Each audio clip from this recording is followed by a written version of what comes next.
ఈ టిప్స్ ఇది compulsory follow అవ్వండి. అందరూ ఏమనుకుంటారంటే నేను మోసపోను, నేను చాలా గ్రేట్ అనుకుంటారు. మోసపోకుండా ఉండే సమస్య లేదు. మనకి ఎప్పుడైతే అన్నోన్ కాల్ నుంచి వీడియో కాల్ వస్తుంది కదా సార్, మనకు వీడియో కాల్ వచ్చినప్పుడు ఫోన్ అటెండ్ చేసే ముందు ఈ కెమెరా ఉంటుంది కదా, ఫ్రంట్ కెమెరా, ఈ ఫ్రంట్ కెమెరా క్లోజ్ చేసి వీడియో కాల్ యాక్సెప్ట్ చేయండి. మీ ఫేస్ రికార్డ్ కాదు, అక్కడ ఏముందో కనపడుతుంది.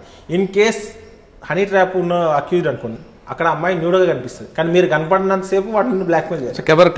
కెమెరా క్లోజ్ చేసి ఫోన్ అటెండ్ చేయండి. అన్నోన్ కాల్ కాదు, ప్రతి కాల్. అందరూ ఏంటంటే అన్నోన్ కాల్ చేస్తే సరిపోతుంది కదా, నోన్ కాల్స్కి ఎందుకు ప్రాబ్లం అంటారు. స్కూపింగ్ అనేది ఒకటి ఉంటుంది సార్. దాంట్లో ఏంటంటే మీ పేరుతో నాకు కాల్ వస్తుంది, మీరు కాదు నాకు చేసేది. మీ నెంబర్ నుంచి నాకు కాల్ వస్తే నేను ఏమనుకుంటాను, మీరే కావచ్చు అని నేను క్యాజువల్గా అటెండ్ చేస్తాను.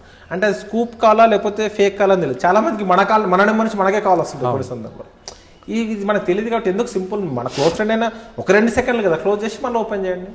ఎవరు తప్పు ఫోన్ వచ్చినప్పుడు కెమెరా క్లోజ్ చేసి వీడియో కాల్ వచ్చినప్పుడు మాత్రమే వీడియో కాల్ ఆన్ చేసి ఒకసారి మాట్లాడి మనోడు అనుకుంటే ఫింగర్ తీసేయండి, 2 సెకండ్స్లో తీసేయండి సరిపోద్ది. సింపుల్ అసలు మీ ఎన్నో ప్రాబ్లమ్స్ సాల్వ్ చేస్తారు. లక్షల రూపాయలు కాపాడుతుంది.